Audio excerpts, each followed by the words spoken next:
Hello my all students, कैसे हैं आप सभी। आशा करती हूँ सभी स्वस्थ होंगे। एक बार फिर से स्वागत है आपके अपने यूट्यूब चैनल में। यूनिट 5 कंप्लीट हो चुकी थी एमपीजीके के अंतर्गत। आज से हम यूनिट 6 स्टार्ट करेंगे, जिसमें हम मध्य प्रदेश की नदियाँ पढ़ेंगे। प्रतियोगी परीक्षा की दृष्टि से बहुत महत्वपूर्ण टॉपिक है। तो स्टार्ट करते हैं आज की क्लास। बने रहें मेरे साथ लास्ट तक। पहला प्रश्न है, मध्य प्रदेश के किस वाटरफॉल को श्रेष्ठ हॉलीडे अवार्ड 2017 से नवाजा गया है। तो इसका सही उत्तर है सी, रनेह जलप्रपात। मध्य प्रदेश के प्रसिद्ध पर्यटन स्थल खजुराहो तथा पन्ना राष्ट्रीय उद्यान के निकट केन नदी पर स्थित रनेह वाटरफॉल को मई 2017 में देश के पसंदीदा वाटरफॉल की श्रेष्ठ हॉलीडे राज्य पर्यटन विकास निगम को यह अवार्ड देश की जाने माने ट्रेवल एवं इंफॉर्मेशन पोर्टल हॉलीडे IQ द्वारा दिया गया है। अगला प्रश्न है, मध्य प्रदेश की नदियों की प्रकृति किस प्रकार की है। तो इसका सही उत्तर है बी, प्रायद्वीपीय।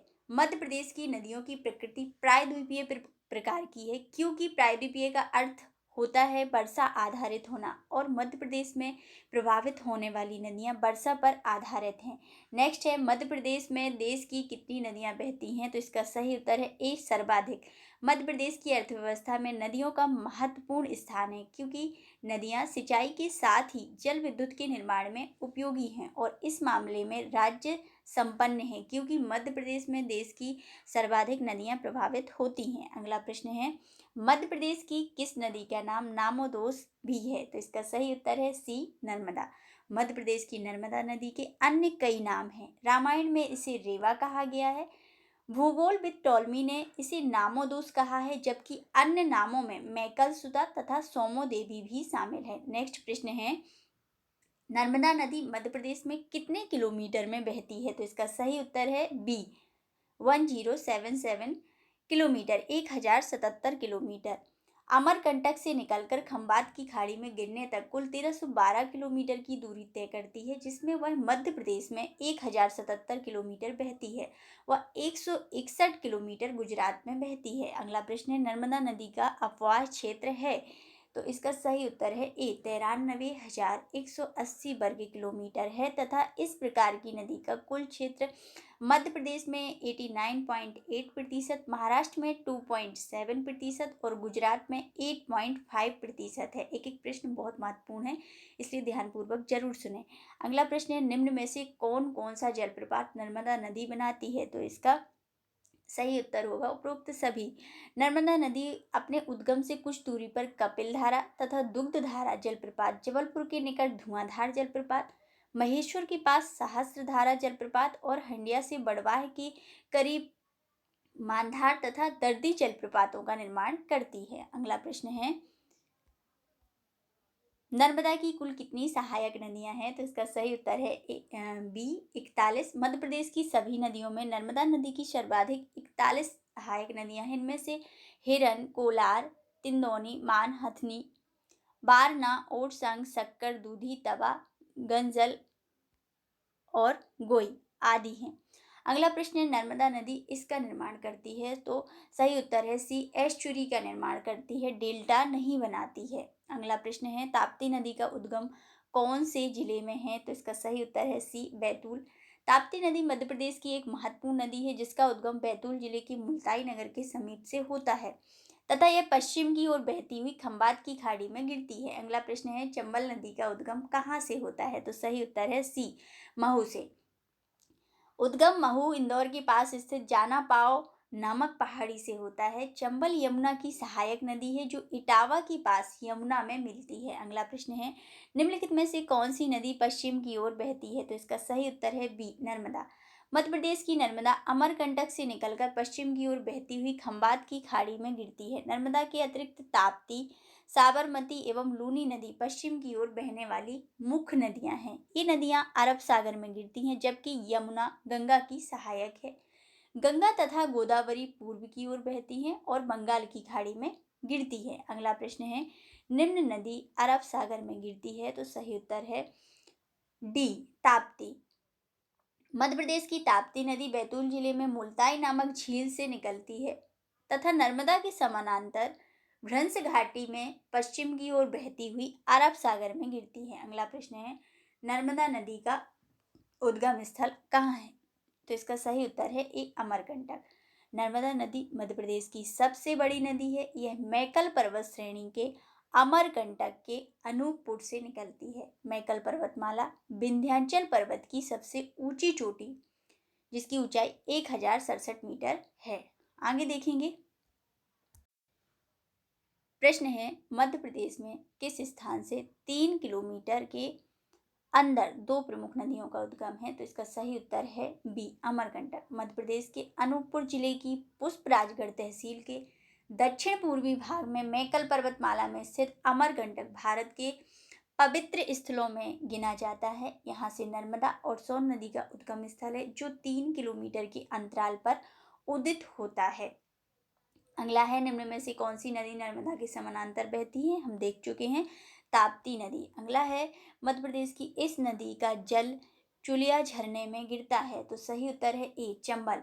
चंबल नदी महू से निकलकर राजस्थान के कोटा संभाग में भैंसा रोड के निकट 18 मीटर ऊंचाई से इसका जल चुलिया झरने में गिरता है।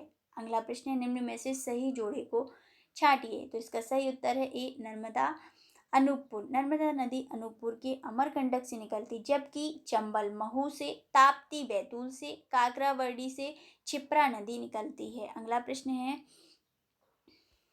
निम्न नदियों को उनकी उद्गम स्थलों से मिलाइए। तो तवा नदी का उद्गम पचमढ़ी महादेव पर्वत, पार्वती सीहोर जिले से, काली सिंध देवास के बागली से तथा केन नदी विंध्याचल पर्वत से निकलती है। अगला प्रश्न है, मध्य प्रदेश की नदियों के संबंध में निम्न कथन सत्य हैं? तो इसका सही उत्तर है ए 1 2 3 4। मध्य प्रदेश की नदियों के संबंध में उक्त कथन सभी है। जैसे सोन नदी को स्वर्ण नदी भी कहा जाता है, सही है। चंबल नदी का प्राचीन नाम चरमावती है, सही, चरमावती था। बैनगंगा का उद्गम स्थल परसवाड़ा का पठार है और पूर्णा ताप्ती की मुख्य सहायक नदी है। सोन नदी को स्वर्ण नदी, चंबल का प्राचीन नाम चरमावती, बैनगंगा का उद्गम स्थल परसवाड़ा की पठार और पूर्णा ताप्ती की मुख्य सहायक नदी है। अगला प्रश्न है, बेतवा नदी का उद्गम स्थल कौन सा है? तो इसका सही उत्तर है डी कुमरा गांव। मध्य प्रदेश की बेतवा नदी का उद्गम रायसेन जिले के कुमरा गांव विंध्याचल पर्वत है, जबकि शिवपुरी से कूनू, वर्धन शिखर से वर्धा तथा लखना से गार नदी निकलती है। अगला प्रश्न है, निम्न नदी द्वारा बनाए गए खड्ड दस्युओं की आश्रय स्थली है। तो इसका सही उत्तर है सी चंबल नदी। किनारे पर बड़े बड़े खड्ड निर्मित करती है, जो दस्युओं डाकुओं के लिए आश्रय स्थली का कार्य करते हैं। विशेषकर यह नदी राज्य के मुरैना, भिंड जिलों में बृहद खाइयों, बीहड़ों का निर्माण करती है। अगला प्रश्न है, निम्न नदियों की लंबाई के संबंध में असत्य कथन है। तो इसका सही उत्तर है डी, मतलब बेतवा की जो लंबाई है 365 किलोमीटर नहीं है, बल्कि 480 किलोमीटर है। तो चंबल नदी की 965 किलोमीटर लंबाई है, ताप्ती की 724 किलोमीटर, सोन नदी की लंबाई 780 किलोमीटर है, बेतवा नदी की है 480 किलोमीटर, सोन की 780 और बेतवा की 480। नर्मदा की 1312 किलोमीटर, क्षिप्रा नदी की लंबाई 195 किलोमीटर और काली सिंध नदी की लंबाई है 150 किलोमीटर। अगला प्रश्न है, निम्न नदियों में दक्षिण की ओर बहने वाली नदी है? तो इसका सही उत्तर है बी बैनगंगा। दक्षिण की ओर बहने वाली नदी बैनगंगा है, जबकि चंबल, सोन, बेतवा, केन, काली सिंध, पार्वती उत्तर की ओर बहती हैं। पश्चिम की ओर बहने वाली नदियां नर्मदा और ताप्ती है। कुंवारी नदी का उद्गम स्थल कौन सा है? तो इसका सही उत्तर है शिवपुरी का पठार। यह सिंध की सहायक नदी है, जो भिंड जिले की लाहार तहसील में सिंध से मिल जाती है। अगला प्रश्न है, निम्नलिखित नदियों पर बसे नगरों को सुमेलित कीजिए। मध्य प्रदेश की विभिन्न नदियां और उन पर बसे मुख्य नगर बहुत महत्वपूर्ण हैं। तो नर्मदा नदी के किनारे बसे नगर कौन कौन से हैं? बड़वानी, निमाड़, जबलपुर, धार, महेश्वर, ओमकारेश्वर और झाबुआ। शिमला नदी के किनारे कौन सा नगर या शहर बसा है? तो मंदसौर। बेतवा नदी के किनारे विदिशा, सांची, बुंदेलखंड, गुना और ओरछा। ताप्ती नदी के किनारे बुरहानपुर और मुल्ताई बसा हुआ है। चंबल नदी के किनारे श्योपुर, महू और रतलाम। बैनगंगा नदी के किनारे बालाघाट। पार्वती नदी के किनारे शाजापुर और राजगढ़। तवा नदी के किनारे पचमढ़ी। क्षिप्रा के किनारे उज्जैन। काली सिंध नदी के किनारे सोन, कच्छ और देवास और सिंध नदी के किनारे श्योपुर और दतिया नगर बसे हुए हैं। आगे देखेंगे।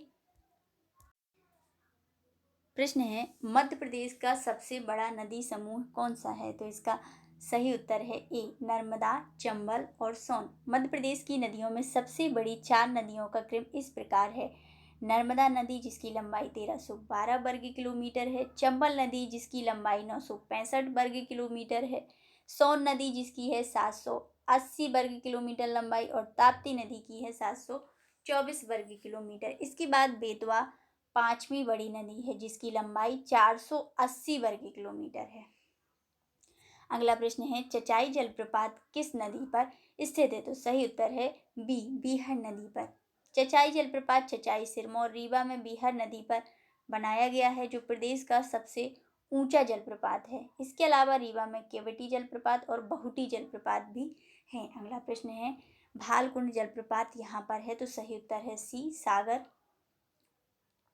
प्रदेश की बेतवा नदी द्वारा बनाया जाता है। नर्मदा द्वारा मानधार, दर्दी और भेड़ाघाट के पास धुआंधार जलप्रपात बनाया गया है। अगला प्रश्न है, मध्य प्रदेश की किस नदी को स्वर्ण नदी भी कहा जाता है? इसका सही उत्तर है बी, सोन। मध्य प्रदेश के अनूपपुर जिले की अमरकंटक से उद्गमित सोन नदी में बालू के साथ स्वर्ण के भी अंश पाए जाते हैं, अतः इसे स्वर्ण नदी भी कहा गया है। सोन नदी गंगा की सहायक नदी है। इसी पर शहडोल में बाणसागर बांध बनाया गया है। अगला प्रश्न है, मध्य प्रदेश की निम्न नदियों में असंगत है। तो सी, नर्मदा। मध्य प्रदेश में देश की सर्वाधिक नदियां प्रवाहित होती हैं। मध्य प्रदेश की सोन, चंबल, नर्मदा, क्षिप्रा मुख्य नदियां हैं। इनमें से नर्मदा नदी अन्य तीनों से असंगत है क्योंकि नर्मदा पूर्व से पश्चिम की ओर बहती है जबकि सोन, चंबल और क्षिप्रा दक्षिण से उत्तर की ओर बहती हैं। अगला प्रश्न है, वर्ष 2002 में मध्य प्रदेश की किस नदी से अर्धनारीश्वर की मूर्ति प्राप्त हुई? तो इसका सही उत्तर है डी, सिमना। मंदसौर के खानपुर मुक्तिधाम के निकट 1 दिसंबर 2000 को रेत उत्खनन के समय शिवना नदी से भगवान अर्धनारीश्वर की 2.5 फीट ऊंची प्रतिमा मिली थी। अगला प्रश्न है, ग्वालियर से भोपाल जाते समय गाड़ी किस नदी के पुल से गुजरती है? तो इसका सही उत्तर है डी, बेतवा। ग्वालियर से भोपाल जाते समय बेतवा नदी को पार करना होता है, अतः गाड़ी बेतवा नदी के पुल को पार करती है, जबकि इंदौर से भोपाल जाते समय गाड़ी पार्वती नदी के पुल से होकर गुजरती है। अगला प्रश्न है, निम्न में से मध्य प्रदेश की कौन सी नदी सीधे गंगा नदी में जाकर मिलती है? तो इसका सही उत्तर है ए, सोन नदी। मध्य प्रदेश के पवित्र स्थल अमरकंटक से निकलने वाली सोन नदी अपने उद्गम से 780 किलोमीटर दूरी तक बहकर सीधे भारत की सबसे बड़ी नदी गंगा में दीनापुर के पास मिलती है। अगला प्रश्न है, निम्न में से मध्य प्रदेश की वह नदी बताइए जो चंबल में नहीं मिलती? तो इसका सही उत्तर है सी, कुंवारी। पार्वती, सीहोर, काली सिंध, देवास, कुनू, शिवपुरी का पठार तीनों चंबल की सहायक नदियां हैं। पार्वती सीहोर जिले से निकलती है और काली सिंध नदी का उद्गम देवास और कुनू शिवपुरी के पठार से। तीनों चंबल की सहायक नदियां हैं अर्थात चंबल में मिलती हैं, जबकि कुंवारी नदी सिंध की सहायक नदी है। अगला प्रश्न है, निम्न में से कौन सी नदी उत्तर से दक्षिण की ओर नहीं बहती? तो सही उत्तर है डी, माही। वर्धा, बैनगंगा और बारना तीनों नदियों का प्रवाह उत्तर से दक्षिण की ओर है, जबकि माही पूर्व धार्य से निकलकर पश्चिम गुजरात में बहती है। नेक्स्ट है, मध्य प्रदेश की किन दो नदियों का संगम स्थल प्राणहिता कहलाता है? तो इसका सही उत्तर है ए, बैनगंगा और वर्धा। मध्य प्रदेश की बैनगंगा और वर्धा नदियों का संगम स्थल प्राणहिता कहलाता है और यह संगम स्थल महाराष्ट्र राज्य में अवस्थित है। अगला प्रश्न है, निम्नलिखित नदियों तथा उनके बहने की दिशा के जोड़ों में कौन सा गलत है? तो इसका सही उत्तर है बी, बैनगंगा पूर्व की ओर, ये गलत है। मध्य प्रदेश की नदियां और उनके बहने की दिशा, चंबल नदी, सोन नदी, कैन और बेतवा ये चारों नदियां उत्तर की ओर बहती हैं, बैनगंगा दक्षिण की ओर और नर्मदा तथा ताप्ती पश्चिम की ओर बहती हैं। अगला प्रश्न है, पचमढ़ी किस नदी के किनारे स्थित है? तो सही उत्तर है सी, तवा। नेक्स्ट है, निम्नलिखित नदियों तथा उन पर बसे नगरों के गलत युग्म को चुनिए। तो सी, प्रश्न में दिए गए जोड़ों में सिंध सोन कच्छ असत्य है। सिंध नदी पर शिवपुरी और दतिया नगर बसे हैं, जबकि सोन कच्छ काली सिंध नदी के किनारे स्थित है। अन्य जोड़े सही सुमेलित हैं, जैसे शिवना नदी के किनारे मंदसौर, बैनगंगा के किनारे बालाघाट और चंबल के किनारे रतलाम है। अगला है, निम्न में से उत्तर की ओर बहने वाली नदी कौन सी है? तो इसका सही उत्तर है सी, केन। उत्तर की ओर बहने वाली नदी केन है। दक्षिण की ओर बहने वाली नदी बैनगंगा, ताप्ती और नर्मदा पश्चिम की ओर बहती हैं। अगला है, सोन नदी का उद्गम स्थल कौन सा है? तो सही उत्तर है ए, अमरकंटक। अगला है, पांडव जलप्रपात कहाँ है? तो सही उत्तर है बी, पांडव जलप्रपात पन्ना के निकट, पूर्वा जलप्रपात रीवा के निकट, अप्सरा जलप्रपात पचमढ़ी के निकट और भालकुंड जलप्रपात सागर के निकट स्थित है। अगला है, निम्न में से पश्चिम की ओर बहने वाली नदी कौन सी है? तो इसका सही उत्तर है डी, ए और सी, नर्मदा और ताप्ती। आगे देखेंगे, निम्नलिखित जलप्रपातों को उनके निकटस्थ स्थलों के साथ सुमेलित कीजिए। तो इसका सही उत्तर है बी, जलप्रपात और उनके निकटतम स्थल देखते हैं। भालकुंड जलप्रपात सागर में है, डचेस फॉल पचमढ़ी, झाड़ीदाह इंदौर और शंकर फॉल है खीवनी में। अगला है, निम्न में से कौन सी नदी दक्षिण की ओर नहीं बहती? तो इसका सही उत्तर है ए, कैन। कैन नदी विंध्याचल पर्वत श्रृंखला से निकलकर उत्तर की ओर बहती यमुना नदी में मिल जाती है, जबकि बैनगंगा, वर्धा और गोदावरी दक्षिण की ओर बहने वाली नदियां हैं। आगे देखेंगे, निम्न में से किस नदी को मध्य प्रदेश की गंगा कहा जाता है? तो इसका सही उत्तर है बी, बेतवा। मध्य प्रदेश की नदियां और उनके उपनाम। नर्मदा नदी का उपनाम प्रदेश की जीवन रेखा कहा जाता है। बेतवा को मध्य प्रदेश की गंगा प्रदूषण के आधार पर कहा जाता है, और क्षिप्रा नदी को मालवा की गंगा कहा जाता है, और चंबल को दस्युओं की शरणास्थली कहा जाता है। आगे देखेंगे, निम्नलिखित नदियों को उनके अवसान स्थलों से मिलाइए। तो नदियां और उनके अवसान स्थल, ताप्ती नदी अरब सागर में जाके गिरती है, कूनू नदी चंबल में मिल जाती है, बेतवा यमुना में और गार नर्मदा में जाकर मिलती है। अगला है, धसान किसकी सहायक नदी है? तो सही उत्तर है सी, बेतवा। बेतवा नदी की एक सहायक नदी धसान भी है। अगला है, निम्न में से कौन सा नर्मदा नदी का जलप्रपात नहीं है? तो चित्रकूट। चित्रकूट जलप्रपात है वो इंद्रावती नदी छत्तीसगढ़ पर बनता है। नर्मदा उद्गम से 8 किलोमीटर पर कपिलधारा, नर्मदा के उद्गम से 100 किलोमीटर पर दुग्धधारा और जबलपुर में धुआंधार भेड़ाघाट, महेश्वर के पास सहस्त्रधारा जलप्रपात नर्मदा नदी पर बनाती है। नर्मदा नदी बनाती है इन सभी जलप्रपात को। तो आई होप आपको आज की क्लास हेल्पफुल लगी होगी। यदि क्लास अच्छी लगी है तो लेक्चर को लाइक करें। यदि आपने अभी तक चैनल को सब्सक्राइब नहीं किया है तो अभी जल्दी जाकर चैनल को सब्सक्राइब करें। आज के लिए इतना ही, मिलते हैं अगली क्लास में। जय हिंद, जय भारत।